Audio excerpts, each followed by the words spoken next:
Welcome to another installment of Midnights with Marcus Mason.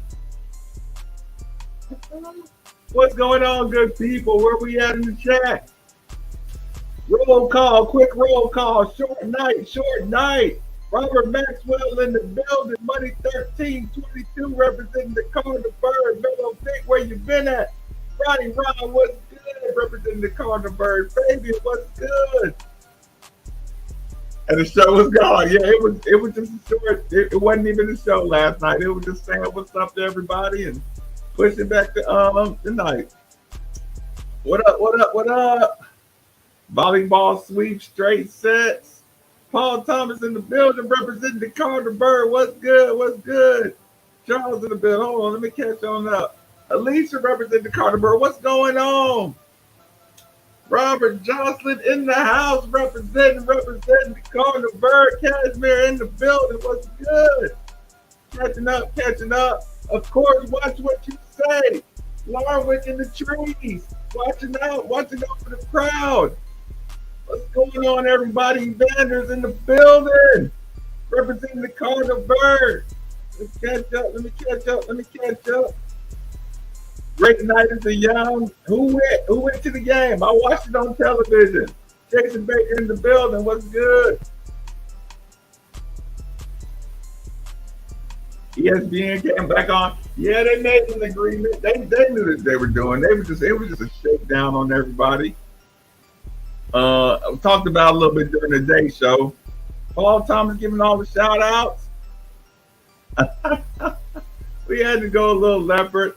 Had to get my swag back going. TSF in the building. Of course I am, Alicia. Of course I'm feeling better. Of course I'm feeling better. How long you think I was going to stay down?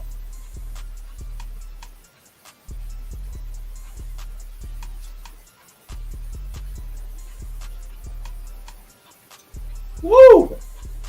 Ah! Woo! That's what happens when you clean up a little bit. Even your cocktails start tasting a little different. Oh, good people, good people. Did y'all get a chance to listen to any of the Jeff Brohm show?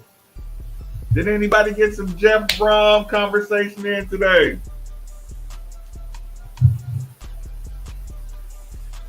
I need to stop putting these right here.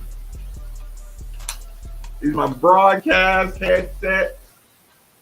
I gotta take them tomorrow in case I do the show on the road. I might just go to a gym or something. I might just go do a show from Planet Fitness or something. You feeling better too? Yeah. I had to think it into existence and speak it into existence. Let's see what we got here. That's whole wide view. Can y'all tolerate this wide view at all? Does this what y'all think about this wide view? Does it irritate y'all?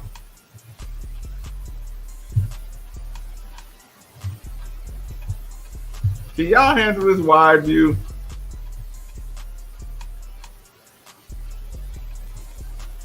What did you take away, Robert? What did you take away from Coach Brohm? Surely there's a fake punt coming, right? He was talking about, I'm gonna talk about this tomorrow. Coach was talking about how good how much of an athlete Brock Travelstead is. I'm like, uh-oh, that means he got something up his sleeve.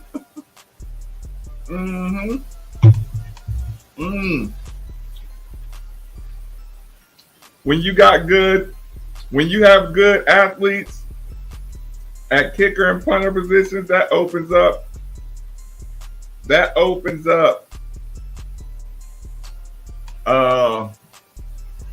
opportunity for fakes.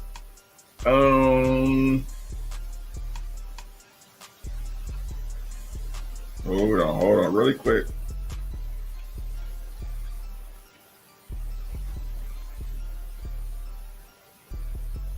Okay, there you go. Hold on. I actually want to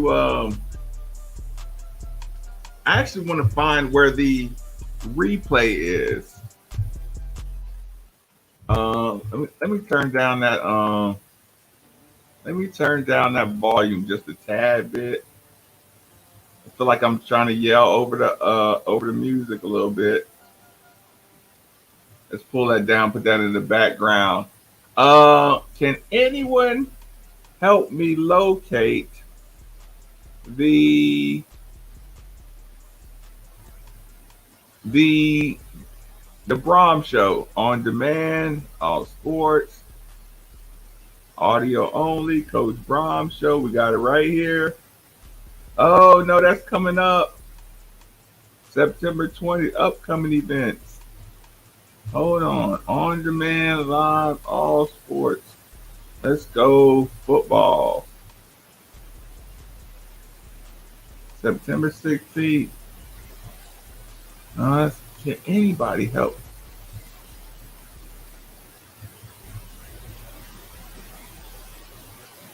September 8th, September 5th.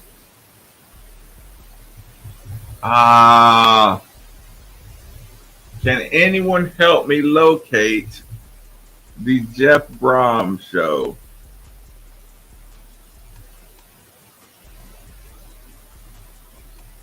Does anybody have a link?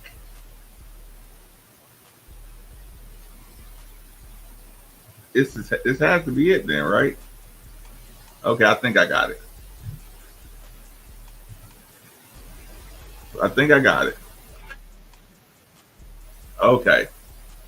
Okay, tell me if y'all can hear it clear. Volleyball team looks great. Ooh, and they look like they got the killer instinct. They were having a good time too. Like, cameraman did a good job of staying in their face during the timeouts. They looked like they got that swag on. Yeah, the volleyball was fun. Present, share. Hold on, y'all. Just want to hear a little bit of them. It felt unmanaged. Hold on, let me cut that down a little bit. Let me cut that volume down a little bit.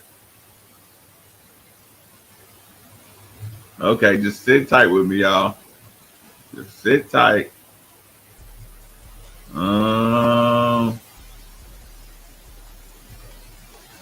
Sit tight with me.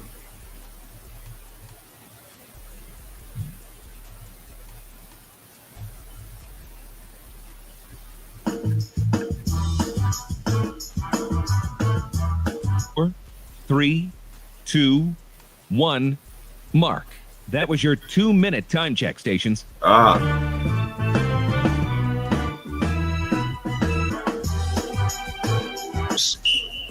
Good evening, everybody, and welcome to another edition of the Jeff Brohm Show. We are at Roosters out in Fern Creek, where we will be throughout this football Billy season. McNichol in the building Tonight. What's good? The crowd includes the coach, Jeff Brohm. Thanks for coming, because I heard you might be going to a volleyball game tonight. But you came here to be with us, right? Well, there's a lot on my plate tonight. Little Kentucky volleyball is this evening downtown, as many of you know, at the KFC Yum Center. Coach Brohm here, and Jeff, just quickly, kind of to recap a little bit from the other night. When you play a team from a lower division, to be honest, it's hard to know what is acceptable or what's expected or what you should accomplish, but three numbers really stood out to me: 56, 0, and 9. 56 points for you, 0 for them, and a number I would have dreamed of and never heard in my life. 9 quarterbacks you played in that game. To my knowledge, it's never been done before. I've never even considered it. Was that a goal of yours? Did you say, I want to get every one of these guys in the game? Well, first off, it's a good win. I thought our team came out and did what they were. Okay, really quick. Y'all know the rules. Facebook, Twitter. If you're watching on Facebook and Twitter with the Midnight Family, come join the Midnight Family on YouTube. Just go to YouTube, type in Made for the Ville, MADEFORTHEVILLE. Type in Made for the Ville. If you're watching on Twitter or if you're watching on Facebook, come join the Midnight Family on the YouTube channel. Red State is going down. The Red State is going down, and Twitter's going down in 3, 2, 1. Bang. Facebook going down. 3, 2, 1. Bang. Twitch is going down in 3, 2, 1. Oh, no. No. Okay, I almost messed up on Twitch. Remove.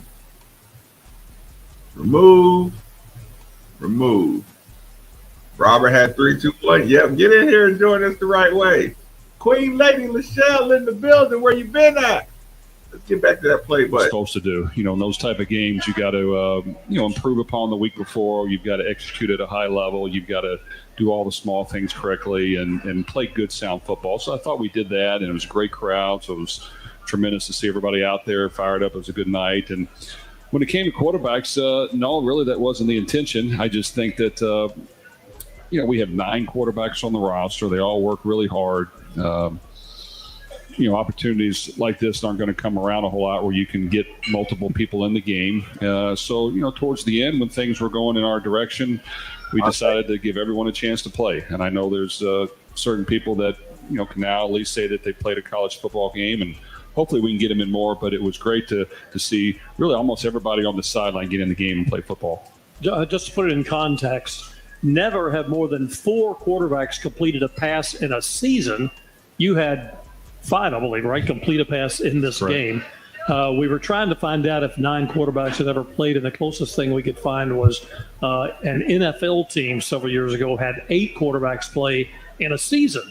Again, not in a game. But again, you talked about you wanted to come out and take control, and 56-0 kind of says it all. But anything within that was really pleasing to you or concerning you? Well, I think that. It sounds cliche, but for us, we've got to just continue to get better every week. And mistakes are going to come up, and you're going to make some miscues, and you got to identify them, and you got to man up to them. And sometimes they're coaching, and we've got to get that fixed. And other times they're player. Sorry about that. I know the sound was probably. I just think communicating it, working on it every week. Never thinking that you're better than you are is very important. And there were certain things we wanted to work on defensively, and some of it's.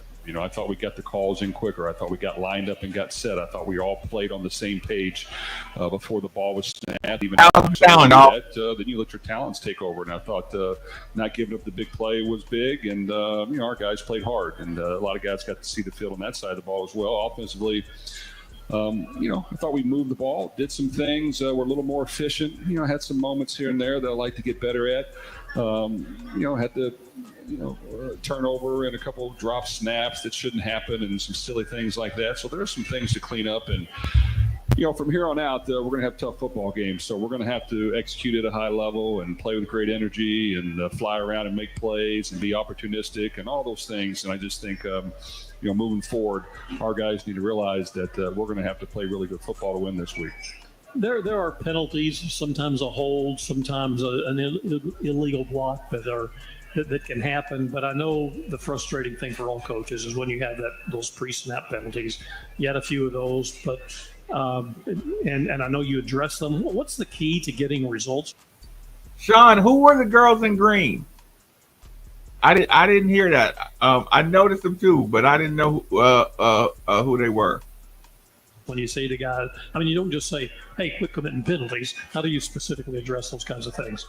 Well, we actually take pride in trying not to have very many of those, and that is something we work hard at. And so when it comes to alignment penalties and illegal motion, and we had one illegal substitution where we're hollering for certain personnel and somebody didn't hear it, and we got a 5-yard penalty on that. Those you try not to have happen. I think the ball hit the ground from the center quarterback exchange and twice. That should not happen ever. And believe it or not, it's happened a couple times in practice, even today, where it got me angry. So just small things we have to clean up. And then, we had some holding calls that cost us touchdowns. But you know what? They were giving great effort.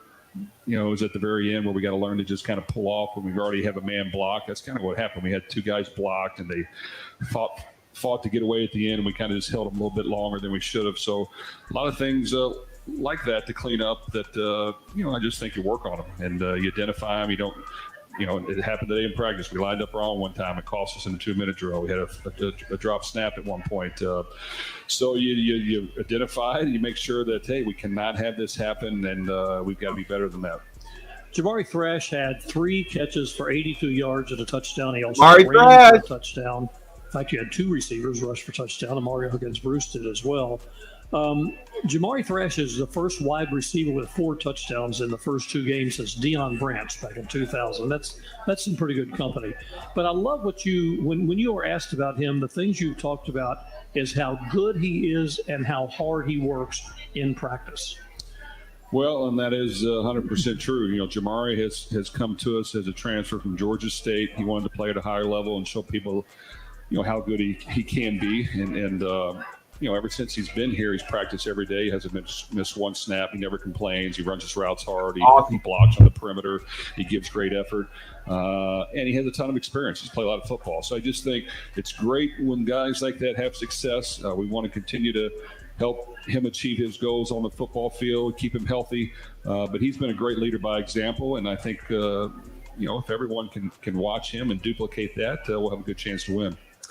With the Thursday game, it kind of, you're always kind of rushed into that Thursday game, but on the other side of it, you get a little time. Did you do anything appreciably different, or just, did you relax for one day even, you and or your players? Well, it did give us a couple extra days to kind of get rejuvenated and recuperated, as far as guys on the field.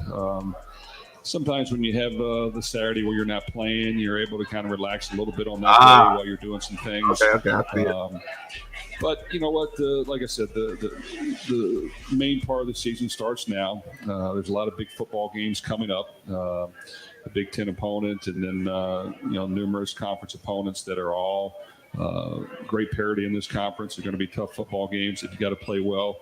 So it starts this week, and I think our guys need to realize that that game is in the past. Starts this week.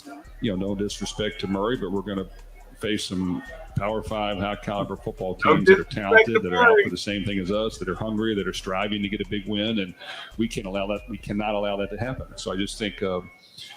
Going back to game 1, even though it didn't go the exact way we wanted, we showed fight. We hung in there to the end. We found a way to win. And as much as I'd like for things to go smoother, that's going to be football at a high level. You're going to have some ups and downs. You got to fight through it. You got to stick together. You got to stay confident. In the end, you got to find enough points to win, and that'll start this Saturday. Speaking of that game, other than the second quarter against Georgia Tech, you've been pretty solid in your tackling. How do you address tackling in these modern times when there is generally, at least not as much when you played, hitting and tackling going on in practice? How do you handle that? I think we have a pretty good plan for that. We do a good job hitting. In the off season and in fall camp, we will have some live tackling periods. Wow, Kelly, what's Sometimes it going might just on? be 10 plays a day where it's live tackle and you don't know who's going to make the tackle or where it's going to be. It's live cut on the perimeter, live cut up front. It's real football, and you try to get the most out of it as you can. And then the days we're not doing that, we have normally at least a 5 or 10 minute tackling circuit where we're not taking people to the ground, but we have some one-on-one segments and some one-on-two segments where you're trying to tackle with leverage, break down and see what you're hitting and strike it and wrap your arms around it. And you just have to continue to do that. And I think that, you can't have injuries at this time of the year. You got to try to minimize them. So you do have to be a little careful with that. And I think right now we've developed a plan that's pretty smart and we've had success with, so we got to just keep on that same pattern because, tackling and being in a great position and getting guys to the ground is very important. With the risk of jinxing you, I will point out your special teams have been really solid, whether it's kicking, whether it's receiving, whether it's returning, coverage. It's all been right there. And I mentioned on this show, I think earlier, that you do spend a lot of time in special teams. And I'm not sure you have to sit and think about it. How much is involved in special teams, the players that come in and out, somebody maybe gets hurt, someone else has to plug into that spot. How do you get all that to Look, work Ty together? Robinson, you never late. Don't worry about that. Well, it's an important component. And when you're playing good football teams and things are very even, you have to find a way to gain an edge. So we try to say, look, for special teams, we have to gain the edge. Now, whether that John, means I thought about going for a touchdown or we block a punt. That may not happen all the time. Probably going to go to BW3 tomorrow night. Yardage. You have to find a way to get a few more yards. You have to find a way not to give up the big play. And, we've lost some games by giving up big plays in special teams. So we can't have that happen. We work on it a lot. Carl Maslowski is our special teams coach. Adam Mueller works with them daily. We've got a bunch of people committed to working on that, and we do spend a lot of time on it. And I think our players understand they play a big role in it. We have starters on that unit. Some starters may be on just one, others maybe on every unit. But we have to get our best players out there making tackles, sprinting down the field, not taking one play off, because if you do, it can cost you. In terms of kicking, I knew, even with James Turner here, I knew Brock Travelstead was a capable kicker. I didn't realize he was that good of a punter. Did you know that right away? Well, the thing about Brock is he's a really good athlete, and he can do a lot of things. He's very athletic, so even away from kicking, he's a really good athlete. So I just think field goals and extra points, he's been extremely solid, not only during the game but in practice. Be prepared. Everybody's going to come after Brock Travelstead in the offseason. That's one thing we know is going to happen. Brock Travelstead will be one of the most sought-after players for big programs in the offseason. That's number one.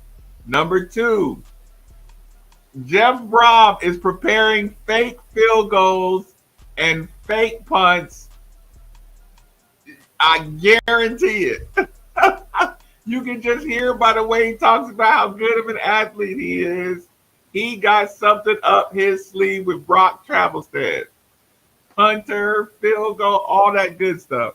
They are 100% coming for our punter/kicker.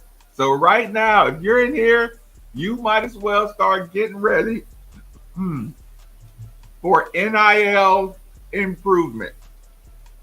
Hold on, y'all. Cut me some slack. Let's get one in here while I choke.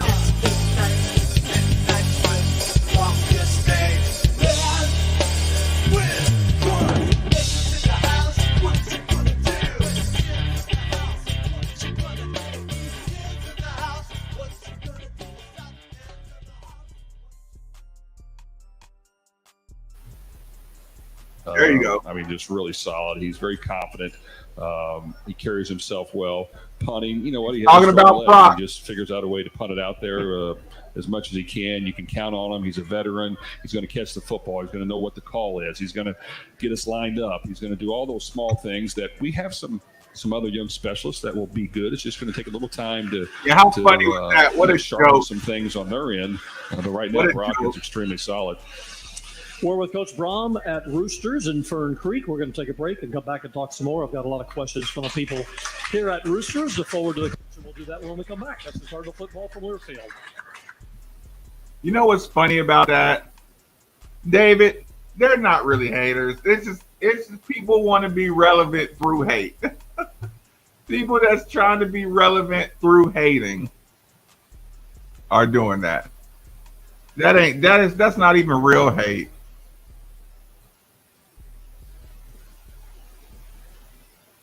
Ooh, and I love the fact that we're bold. We're bold. Yeah, no stone unturned. Yeah, special teams is so important. You know, do y'all realize that's how Virginia Tech came onto the scene?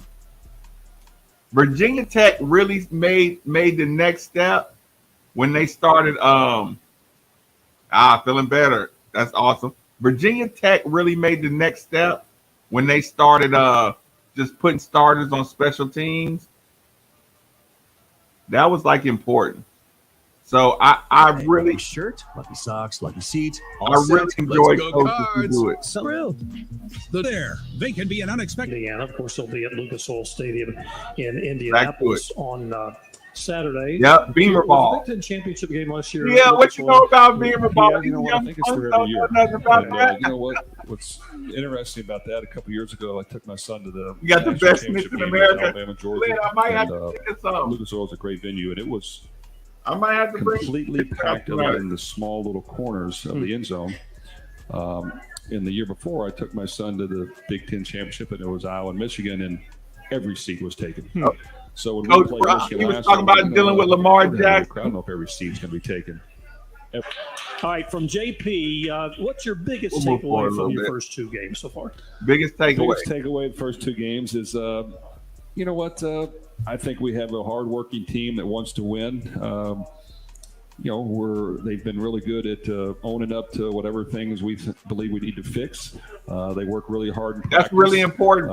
Accountability. They understand what it's going to take to win. You know, we got our coach team talking out there a about little bit player in the second quarter accountability. at Georgia Tech, and we kind of had to step up and respond. So we regrouped at halftime, and we could have gave in, and we did not. So I like the fight that they showed. It was impressive. I was very happy with how they just hung in there and just kept fighting to the end. So, you know, you want to build on that. And I just think that, you know, my impression now is we've got a team that's willing to fight and work hard, and they understand, hey, we're going to have to play well in order to win. And I just think you take it one game at a time. And from a coaching and player standpoint, whether you win or lose, you got to come out. I went to that game. So it's just important that you're able to handle the wins just as good, if not better. I went to that game. From Karen, do you have special awards or recognition? Yeah, for I outstanding remember that. I went to players the game. in a game. You have like the player of the game or whatever. Well, we do internally I don't know how I talk ended about up there, but I things did. after I the went. game.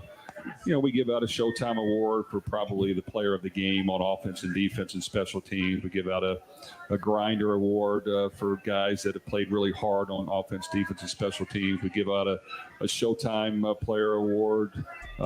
I think I just said that. We give out a finish award winner for people that just finish hard, and you can tell that they have stepped up and they come through in crunch time. So, you know, every week it's normally different, and it's great when you see guys emerge and feel good about their play and know that, you know what, now whether you were a leader or not, you are now, and we're going to demand that you try to raise your level of play every week. And you know, it's always good to recognize the people that have done very well. Linda Watkins asked about other quarterbacks. I'm going to amend the question a little bit. Brock Dolman was the first one we saw in, then it was Evan Conley. That Is was that a where they good rank, or is question it right here. situational as to who you might put in as Brock the next Dolman's the quarterback in backup. certain games? Well, I like our quarterback room. They work really hard. They're great young men. Brock Dolman has played quite a bit of football here, and he came in, did a super job for us, took us right down the field and scored. And, you know, right now he's our backup quarterback, and we feel confident when he goes in the game. And, you know, I like They can't his wait ability to throw ask the him ball that accurately, question. and he has plays in the I'm pocket. curious to see Evan what kind was of he gives us a thinking of that. different I'm sure he don't like he can to kind of fail do the some question. different things. So it wouldn't be surprised to see him in certain situations where we want, you know, the ability to run the football as a threat. You know, Harrison Bailey has really done a good job coming in here as a transfer. He's a big, strong quarterback that can see the field. He was a highly ranked player in high school, and he has some talent. So we just got to continue to commend that. And then, of course, you got Pierce and Clarkson and Brady Allen, who are young, that they've taken some scout team reps quite a bit to kind of get themselves ready and go against our number one defense. They don't really love doing it a lot, but it's good for Here's them. Clarkson All of our probably quarterbacks, when I coached and played, for that's how Indiana. you get better. You go against the number one defense every day, and you push yourself. So they've done a good job, and you see them make improvements. And then we have, you know, a group of walk-ons that really work hard, and they're smart, and you know, they're good players. I don't remember if this includes Jack Plummer, includes him, or starts with the next group. But anyway, you had 4 straight touchdown drives from 4 different quarterbacks. So it kind of shows That's you funny. what they're capable of doing. Right. That's what you want them to do. They did a good job. From Norman, are you happy with the way the offensive line is playing? And you did get a lot of new linemen. And even before the game got out of hand, you were rotating more than you did the first game. You know what? I really do like the way our offensive line works. Paul is the best. Coach Owens, our offensive line coach. Albert Coach representing the Jones with, Cardinals. Dale What's good? Williams, He's our the best. veteran senior consultant on that side of the ball. Has been with me a long time, and a host of other guys helping with the offensive line that have played the position.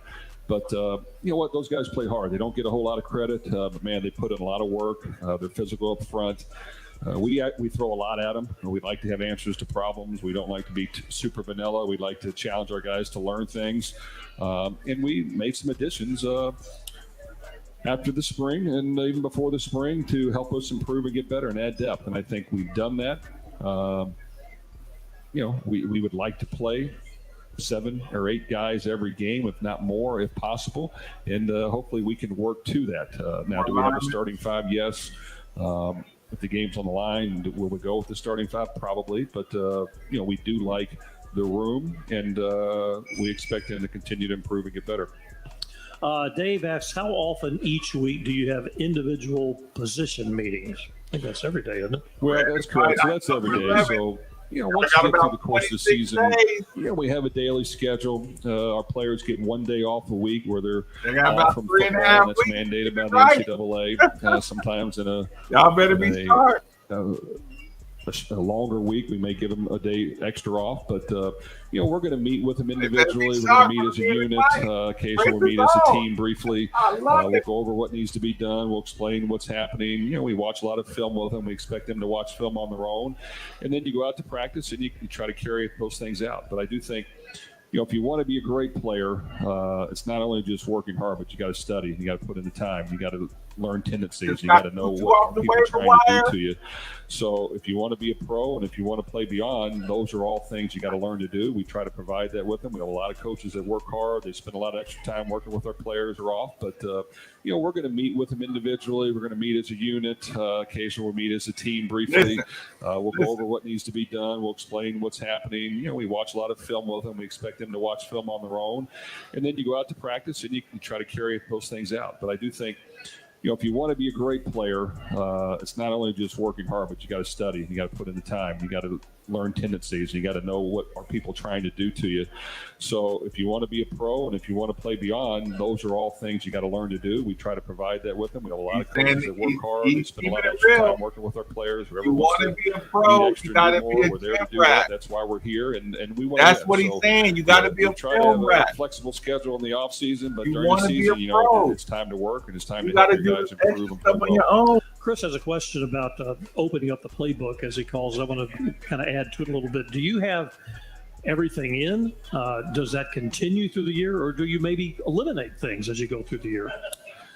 Well, I think through the course of spring and the course of summer and fall camp, we throw a lot at them. And, as we get ready for one game, we try to narrow that down and we try to make sure plays that we practiced are what we're going to try to run in the game. And we try to stick to that. I'm not going to just, if things aren't going well, I'm going to make sure we can dive into more if we need to. So we have the ability to dive into some things that we maybe rep before but didn't exactly run that week. But for the most part, we try to do things we're familiar with that we've repped quite a bit during the week. But it is important to have some different elements. I think if you ask people that prepare for us, this is on offense and defense. We want to have multiple things we do. For example, against Georgia Tech, it was a rough second quarter. In the second half, we came out and we played a different defense. We did some different things and gave them different looks. And right away, we got better. And it was something they hadn't seen before. And we couldn't quite identify it. And occasionally we mix in what we were doing before. When it was all hype, but it's important that you just change things. Guys nowadays are so smart that you have to confuse them a little bit. There has to be some deception, whether it's on offense or defense. You just can't line up and say, I'm the better team and we're going to beat over you. Under 52.5. It sounds macho, but you've got to have some elements that throw the other team off. And I just think it's important as a former player who's played, you know when you're coached well and you have, that's kind of cool. That's interesting. And hey, man, we're going to just have to play with it. So I just really believe in stretching the intelligence of our players and making sure that, when we enter a game, there's enough bullets in our holster that we can pull them out. The reason I take over. A couple more questions for Coach Brohm from the folks here at Roosters. We'll talk about Indiana a little bit. And we're also going to visit later with wide receiver Kevin Coleman and linebacker Jalen Oliver. All that's coming up. We'll be right back. This is Cardinal Football from Learfield. Okay, guys, I'm not going to be able to play the entire interview. Go to gocards.com to hear it for yourself. I don't want to get fired. I don't want the University of Louisville mad at me for costing them clicks. I would take the over because our kicking game is nice. I would take the over because I think 10 days of Jeff Brohm preparing for a team. I think somebody said it in the chat. I forgot who said it. There is no stone left unturned when you have 10 days to prepare for a team. So I think no matter what, our number is going to be huge. It's my opinion. Not gambling advice, is my opinion. Overs, huge numbers. 12,760, I believe, for the ladies. 12,760. 12,760 people. Shout out to ladies volleyball. 12,760 attendees for the women's volleyball game. And if you want to really go, ladies, you earned this one. So, ladies, hold on, ladies, hold on.